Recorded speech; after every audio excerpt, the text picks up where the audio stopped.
75 શબ્દ ઝડપ. Ready start. ફકરો. રાજ્યના નગરો મહાનગરોમાં વસતા લોકોના જીવન ધોરણમાં ઉન્નતિ અને સુખાકારી માટે ઇઝ ઓફ લિવિંગમાં વૃદ્ધિનો અભિગમ રાજ્ય સરકારે અપનાવ્યો છે. આ હેતુસર સ્વર્ણિમ જયંતિ મુખ્યમંત્રી શહેરી વિકાસ યોજના અંતર્ગત રાજ્યના નાના નગરો તેમજ શહેરો અને મહાનગરોમાં વિશ્વકક્ષાની સુવિધા પ્રાપ્ત થયા તેવા વિકાસ કાર્યો અવિરત કરવામાં આવી રહ્યા છે. જેના ભાગરૂપે મુખ્યમંત્રીશ્રીએ અલગ અલગ નિર્ણયોમાં વિવિધ વિકાસ કાર્યો માટે મહાનગરો સહિતના નગરો માટે ગ્રાન્ટ ફાળવી હતી. સરકારે ફાળવેલી વિકાસ કાર્યો માટેની ગ્રાન્ટમાંથી રોડ, પાણીની pipeline, drainage, bridge, riverfront, lake beautician સહિતના વિકાસ કાર્યો થકી જનસુખાકારીમાં વધારો કરવામાં આવશે. જેના થકી રાજ્યના લોકોનું જીવન ધોરણ ઊંચું આવશે અને તેમને વિશ્વકક્ષાની સેવા સુવિધા મળશે. ફકરો.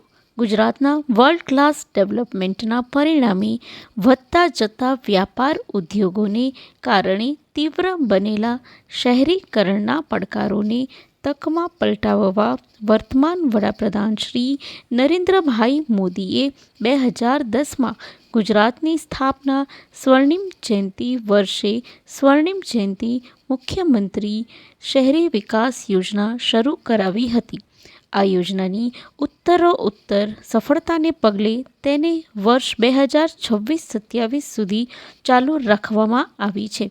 સ્વર્ણિમ જયંતિ મુખ્યમંત્રી શહેરી વિકાસ યોજના અંતર્ગત ખાનગી સોસાયટી જનભાગીદારી ઘટક અન્વયે વડોદરા મહાનગરપાલિકા તથા જસદણ અને વિજાપુર નગરપાલિકાઓમાં કુલ મળીને 53 કામો માટે ₹3.14 કરોડ રાજ્ય સરકારના ફાળા પેટે આપવાની મંજૂરી મુખ્યમંત્રી શ્રી ભૂપેન્દ્રભાઈ પટેલે આપી છે.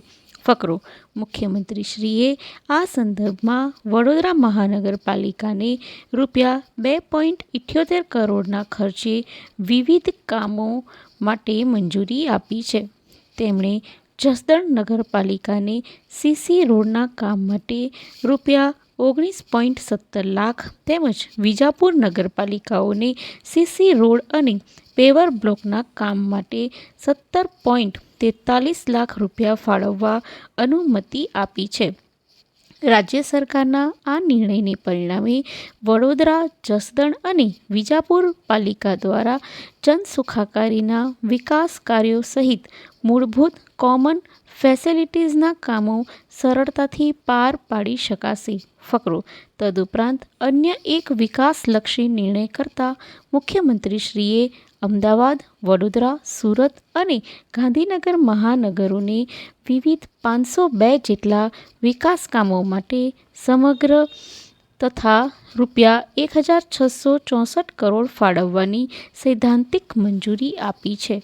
મુખ્યમંત્રીશ્રીએ આ ઉપરાંત રાજ્યની 4 નગરપાલિકાઓ ભચાઉ, ધાનેરા, ડાકોર અને ખેડબ્રહ્માને ભૂગર્ભ ગટર યોજના ભાગ 2ના કામો માટે કુલ ₹67.70 કરોડની ફાળવણી કરવાની પણ સૈદ્ધાંતિક અનુમતિ આપી છે.